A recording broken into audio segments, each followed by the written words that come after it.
Bonjour, je m'appelle Jean et j'ai monté mon propre restaurant, alimenté par mon propre potager. Et non seulement je confectionne mes assiettes et toutes mes nappes. Avec du coton, je fais moi-même pousser. Mais je fabrique aussi tous mes couteaux. Dans une forge que j'ai moi-même forgée. En allumant le feu que j'ai moi-même créé.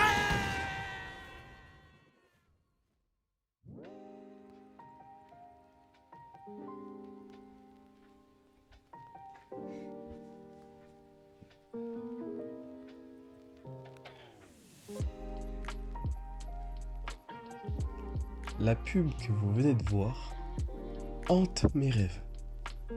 J'aurais dit ça si je rêvais. Bon, commençons. Par contre, la vidéo dit de très bonnes choses. En effet, quand tu es auto-entrepreneur, tu ne peux pas tout faire. Il faut savoir se remettre aux autres, il faut savoir déléguer, il faut tout simplement savoir dire « j'ai besoin d'aide ». Alors, oui, mais non. Parce que si maintenant on remet dans le contexte actuel, certes, un auto-entrepreneur ne doit pas savoir tout faire en l'état, mais il doit savoir tout faire en vérité. Bah ouais, prenons par exemple toujours mon exemple. Je suis vidéaste et lorsque j'ai entendu ce métier pour la première fois, bien sûr, hein, c'est en tant que youtubeur, streamer ou autre, hein, quand tu te penches un peu plus quand même sur le sujet et tu te dis, je suis trop chaud de devenir vidéaste, je suis trop chaud de vivre de cette passion, je suis trop chaud en fait de juste pouvoir faire de la captation vidéo. Parce qu'au final, vidéaste ça veut tout et rien dire. Quand justement tu es filmmaker ou quand justement tu dis que tu as une société de production audiovisuelle et que tu fais de la vidéo, on aura quand même tendance à te catégoriser en disant ok, bon, ce mec il fait quand même juste de la captation de vidéo pour les mariages, pour, je sais pas moi, pour des entreprises, pour des particuliers. Mais là où ça devient compliqué en fait, c'est que un vidéaste, ça fait pas que de la captation vidéo. Comme maintenant, un entrepreneur qui a une boîte d'audiovisuel, en fait, elle ne fait non plus pas que de la captation vidéo. Et c'est là où pour moi la pub, elle a un peu faux. Exemple. Maintenant, lorsque justement je dis à des clients que je peux vous faire une vidéo 12 minutes ou peut-être même une vidéo 5 minutes avec intro, outro, musique, son, traitement du son, étalonnage, colorimétrie, ils vont me dire ok, cool, tu peux me faire un peu d'animation s'il te plaît? Oui, et là, vous qui n'êtes pas justement vidéaste ou même justement qui n'a pas une société audiovisuelle, vous vous dites, Lenny, qu'est-ce que tu nous pètes les couilles? Bah oui, elle peut te le demander, c'est normal. Ouais, mais au final, en fait, c'est tout un autre corps de métier. Parce que maintenant, même si t'es juste vidéaste, tu dois savoir tout faire. Tu dois faire de la captation vidéo, mais tu dois aussi savoir traiter du son. Tu dois aussi savoir faire du motion design, faire de l'animation. Tu dois aussi savoir faire des miniatures. Tu dois aussi savoir, je sais pas, peut-être même créer une musique et un fond sonore, un fond ambiant. Parce que la personne justement veut quelque chose de très spécifique dans sa vidéo et on la trouve pas peut-être sur Envato ou même peut-être que YouTube ne l'a pas. Ça m'est pas arrivé mais je suis sûr que ça peut arriver à des gens, vraiment. Je pense que ça c'est vraiment arrivé à des gens pour le coup. Le problème est là. En fait, t'es obligé de savoir tout faire parce que, qu'on soit sincère, qui va payer un vidéaste plus un animateur plus un graphiste pour les miniatures plus peut-être justement un ingé son qui va justement traiter le son après? Personne, parce que ça coûte trop cher. Ce qui fait que logique, quand tu commences à prospecter et quand tu commences à donner tes prix, dans tes prix, on te demande surtout vous faites quoi dedans? Parce que je vais pas payer pour que de la vidéo. Et c'est là justement que le serpent se mord la queue. Parce que justement, tu ne payes pas que pour de la vidéo. Il y a quand même une prestation. Sinon, prends ton Nokia. Et ce qui fait que t'as tendance à te recroqueviller sur toi-même et à te dire que je suis un peu seul au navire. Et que en effet, maintenant, surtout à l'ère des réseaux sociaux, t'es presque obligé de savoir tout faire parce que tous les jours, t'as des nouveaux animateurs qui viennent de nulle part. t'as des personnes justement qui te créent des nouvelles vidéos avec des nouvelles façons aussi de faire, qui sont toujours de plus en plus inventifs et créatifs que toi, ou que tu le sauras jamais. Donc c'est vrai que déjà, rien que quand tu penses en tant que entrepreneur et en tant que business, tu dois savoir tout faire. Et ça sera toujours le même problème au final. Il y a forcément beaucoup d'aide. Rien que déjà justement au niveau de l'État ou même au niveau des financements, pour être auto-entrepreneur, il y a forcément beaucoup d'aide. Par contre, là où peut-être il n'y en a pas assez, où il faudrait peut-être vraiment développer cette structure ou la mettre plus en avant, c'est l'aide psychologique. Parce que, encore une fois, la pub le montre bien, le frérot il est surmené, il fait de la poterie, alors que de base, il bosse sur un PC. Je vous ai dit, 3 ans de communication, analyse, fin, très fin, très fin. Mais ce qui fait que il est débordé. Et nous aussi on est débordés. Et ça, même si on parle justement de tout ce qui est URSSAF, impôts, il y a aussi la pression psychologique qui en prend un grand coup. Je sais pas vraiment s'il y a des aides pour ça ou même s'il y a un suivi. Mais les premières années, et ça on le dit toujours, et même en me lançant je le savais, les premières années, quand tu fais une entreprise, surtout en auto-entrepreneur, c'est très dur. Parce que ton CA, il va atteindre un chiffre négatif que tu ne connaissais même pas.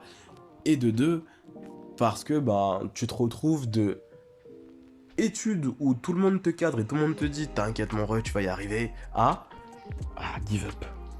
Give up. Je te jure, give up, c'est mieux. Give up, je te jure, c'est mieux. Donc, tu te sens perdu. Tu te sens perdu et tu te dis que trop en faire, ça sera la bonne solution. Donc, tu deviens vidéaste, captation de vidéo, tu deviens animateur, tu deviens motion designer, tu deviens graphiste. Et c'est cool. Franchement, il y a des gens qui font tout et je les trouve incroyables. Et surtout, vraiment, ils sont remarquables. Parce que moi, je sais que je pourrais pas tout faire. Ce qui fait que les gens qui se mettent dans le grand bain et qui font tout, ça force le respect. Mais il ne faut pas que ça vous frustre, vous, les autres. Les gens qui ne font que de l'animation, et les gens qui font que de la captation, ou les gens qui font que du graphisme.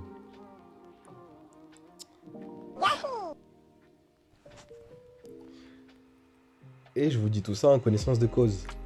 Parce que, avant de faire le bon samaritain et de donner les meilleurs conseils au monde, j'ai fait cette bêtise.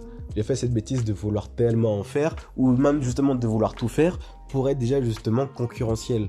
Il y en a déjà tellement, mais tellement de sociétés d'audiovisuel que quand la personne elle te demande tu peux me faire un peu d'animation sur le logo, tu dis oui et t'apprends le soir même à en faire de l'animation de logo, et ça même si tu sais pas en faire. Donc ça m'a aidé parce que maintenant je sais faire de l'animation de logo. Par contre, là où ça m'a pas aidé, c'est que même si j'aime travailler dans le stress, oui, je suis quelqu'un comme ça, et mon travail a sûrement été bâclé parce que j'ai dit oui à un service que je ne maîtrisais pas totalement. Le client était satisfait. Est-ce que moi j'étais satisfait? C'est encore autre chose. Mais je vous le dis, c'est très important de demander de l'aide. Même si ça paraît toujours honteux, et je le sais parce que même moi je me fais la réflexion, et ça aide énormément. Et puis aussi ça aide aussi d'autres personnes. Parce que peut-être qu'au final tu vas tomber sur un animateur débutant, un graphiste débutant, un vidéaste débutant qui demandera qu'une seule chose, c'est que toi tu combles ce que lui il sait pas faire. Donc peut-être c'est des fois mieux de ne pas savoir faire une chose pour qu'une autre personne puisse soit te l'apprendre ou puisse soit en profiter pour que vous puissiez après... Je vais trouver, je vous jure que je vais trouver. Vous épanouir dans votre secteur favori. Ouais, parce que ça amène beaucoup de choses. Parce que si tu te mets forcément sur l'animation alors que tu as commencé la vidéo pour juste faire de la captation vidéo, ça va vite te casser les couilles. Vraiment. Ou sinon, autre solution, vous en faites pas du reste. Juste vous essayez de temporiser. Ouais. Vous essayez de temporiser ou de combler les manques. Par exemple, moi, je suis pas graphiste. Ouais. Certes, justement, j'ai un diplôme qui certifie que je suis graphiste. Mon ref. Ce qui fait que, au lieu de faire des miniatures pétées et moches à base d'IA, eh ben, je préfère juste faire ce que je fais. Capture d'écran de ma vidéo, juste avec le titre, et je le mets en miniature. C'est peut-être moche, c'est peut-être pas trop esthétique. Personnellement, j'aime bien, parce que déjà d'un, ça me permet de me concentrer sur la vidéo en elle-même, et aussi, ça me laisse énormément de temps pour faire autre chose, comme penser à d'autres idées, ou même penser à d'autres sujets, ou même à d'autres angles de caméra. Voilà, et peut-être que si je m'étais vraiment mis sur le graphisme à 100%, j'aurais perdu ce temps-là. Je crois que nous sommes à la fin. Je dis ça parce que je ne suis pas sûr, mais vraiment pas sûr. Comme tu t'en doutes, cette vidéo n'est pas écrite. Bien sûr, bien sûr. Mais je voulais absolument la faire, parce que la pub est repassée encore récemment sur une des vidéos de Squeezie que je regardais. #ad.